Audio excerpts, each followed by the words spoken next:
ಒಬ್ಬ ಮೇರು ನಟ ಅಂದ ತಕ್ಷಣ ಅವ್ನ ಮೇಲೆ ಆರೋಪ ಬಂದು ಬಿಟ್ರೆ ಬೇರೆಯವನಾಗಿದ್ರೆ ಬರ್ತಿರ್ಲಿಲ್ಲ ಮೇಡಮ್, ನಿಜ ಹೇಳ್ತೀನಿ.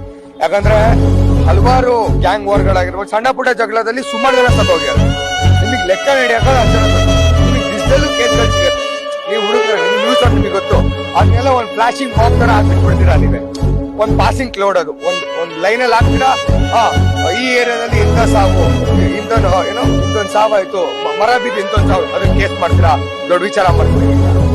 ಯಾಕೆ ಒಬ್ಬ ಮೇರು ನಟ ಅವ್ನು ಫೇಮಸ್ ಅನ್ನೋ ವಿಚಾರ ಬೌನ್ಸ್ ಮಾಡ್ತೀರಾ ಬಿಟ್ರೆ, ಅದೇ ನಾನು ಯಾವ್ದು ಹುಡ್ಕೊಂಡು ನಾನು ಸಾಯಿಸಿದ್ರೆ ಅದು ಕಥೆನೇ ಆಗ್ತಿರ್ಲಿಲ್ಲ, ಅದು ಸೀನೇ ಆಗ್ತಿರ್ಲಿಲ್ಲ. ಯಾವ ನ್ಯೂಸರ್ ಬಂದಿದ್ರೆ ಎನ್ಕ್ವೈರಿನೂ ಮಾಡ್ತಾರೆ, ಕಾಲೇಜ್ ಏನು ಮಾಡ್ತಿರ್ಲಿಲ್ಲ. ಸೊ ಅವ್ರಿಗಿರೋ ಫ್ಯಾನ್ ಬೇಸ್ ಇರೋದ್ರಿಂದ ಬಿಟ್ರೆ ಈ ತರ ಆಗ್ತಿರೋದು, ಅಥವಾ ಈ ಫ್ಯಾನ್ ಬೇಸ್ ಇರೋದ್ರಿಂದ ಈ ತರ ಆಗ್ತಿರೋದ್ ಬಿಟ್ರೆ ಬೇರೆ ಏನು ಅನ್ಸಲ್ಲ ನನ್ನ ಪ್ರಕಾರ. ಸೊ ಹಲವಾರು ಜನ ಅವ್ರ ಮೇಲೆ ಡಿಪೆಂಡ್ ಆಗ್ಯಾರೆ. ನ್ಯಾಯಾಲಯ ಎಲ್ಲರೂ ಬದ್ಧವಾಗಿರ್ಲೇಬೇಕು, ಎಲ್ಲ ತಲೆ ಬಾಗ್ಲೇಬೇಕು.